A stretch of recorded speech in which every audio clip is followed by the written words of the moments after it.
Hi everybody, this is the Baseball Hut, the amazing, spectacular, terrific, the great one, the people's champion, host the Hut. And welcome back to the Baseball Hut 2. And we're going to talk about the right trade fits for players that are going to get moved at the August 1st, 6 p.m. deadline coming up in about less than 3 weeks.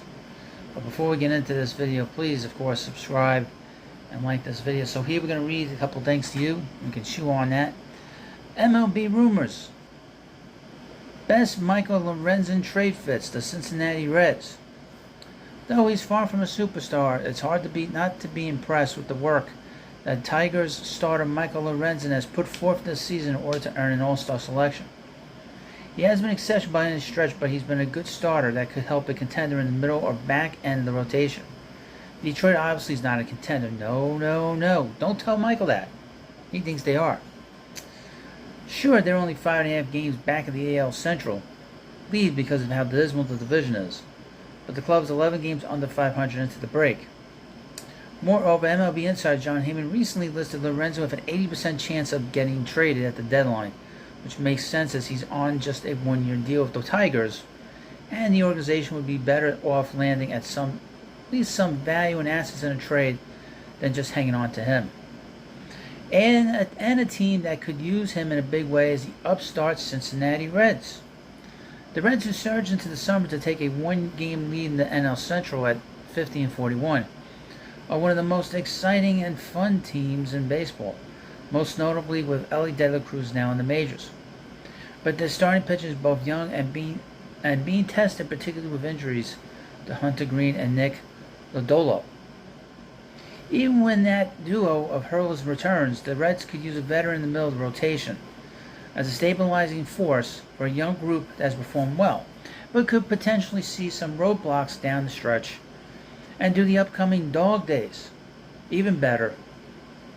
Cincinnati's stocked with a ton of prospects that could easily sway the Tigers while the Reds try to make a big splash. Now, the Reds, I've done some videos on the Reds. They're extremely exciting. I think some Reds fans are very shocked by how well they played. I think they kind of weren't expecting them to play as well as they have this year. I think they kind of was thinking that that they were going to really start to come on the go next year. But we'll see what happens there. The next best fit for a player and a team is Marcus Stroman. Remember Marcus Stroman pitched for the Mets and the Blue Jays, and now he's with the Cubs. According to Fanside, they said that Marcus Stroman actually elected not to pitch in the 2023 MLB All-Star game, but he was selected for the contest for good reason. After the season, he's put forth with the Chicago Cubs. And he pitched really well. I'm not going to go through the numbers. But the catch with Stroman is that he's in the second year of a 3-year pact with the Cubs that has a player option for the 24th season. And when all reports indicate he doesn't plan to exercise. Moreover, reports have also indicated that Chicago and Stroman are unlikely to get an extension done.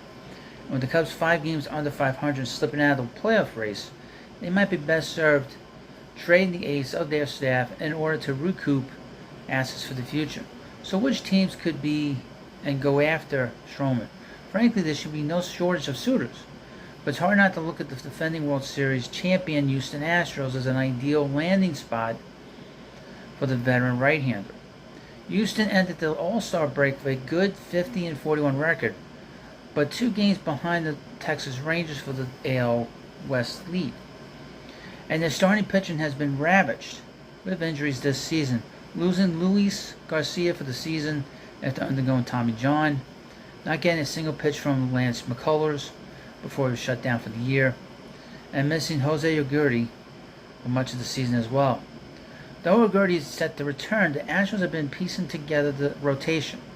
Thus, a half-season rental of Stroman would make a ton of sense with the option to potentially re-sign him in the offseason too. But for the title push from the reigning champs, landing an ace to pair with Framber Valdez and Christian Javier could be crucial, especially when teams like the Rangers and Mariners are lurking in the starting pitcher trade market as well. Now, I would mention about Marcus, he's not an ace. At best, Marcus is a number 3 starter when he's pitching really well. But you will get a gutty performance in a big spot. He's not afraid of a big game. That's one of the big, pluses about Marcus. You'll get a lot of drama with him in that clubhouse. I don't think Dusty will have any problems with him, as Dusty Baker. But I mean, to be honest with you, he would be really good on a team that is close to winning. Because I think he would really pitch well. He's not a guy he's not afraid of the big moment. He's really not, quite frankly. A guy like him would thrive in a pressure spot, and he has in the past. So that would be a very strong move for any contender, particularly the Astros. And finally, we came to the end of this video. You want me to talk about the greatest player who ever lived, Shohei Ohtani, potentially. MLB trade rumors. Best Shohei Ohtani trade fit, the Seattle Mariners. Shohei Ohtani, and I would mention, Jerry Dipoto would be on that phone so fast if you said, what would you think of, you wouldn't even be able to get Show, I mean, like Show, and that would be it. He wouldn't even get the Shohei Ohtani.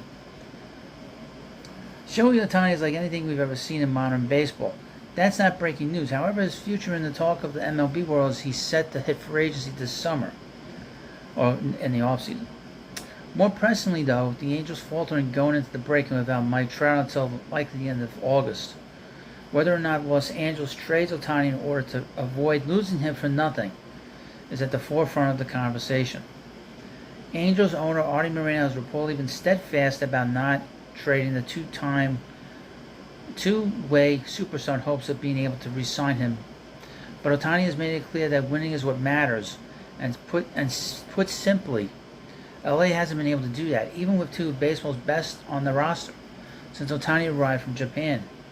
Thus, the Angels probably should trade Ohtani at the deadline. And if they do, then the club hosting the 23 All-Star game has a great pitch for him.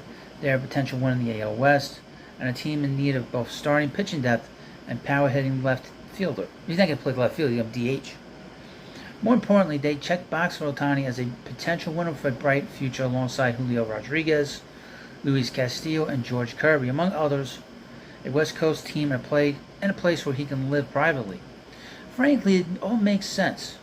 And though other teams may be able to offer more money in free agency, the Mariners have prospects to offer, even after the Castillo trade a year ago.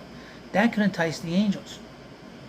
And in case you're wondering, if you watch the game, they serenaded Ohtani during the home run derby when they came out and showed his face during the ball game or the All-Star game.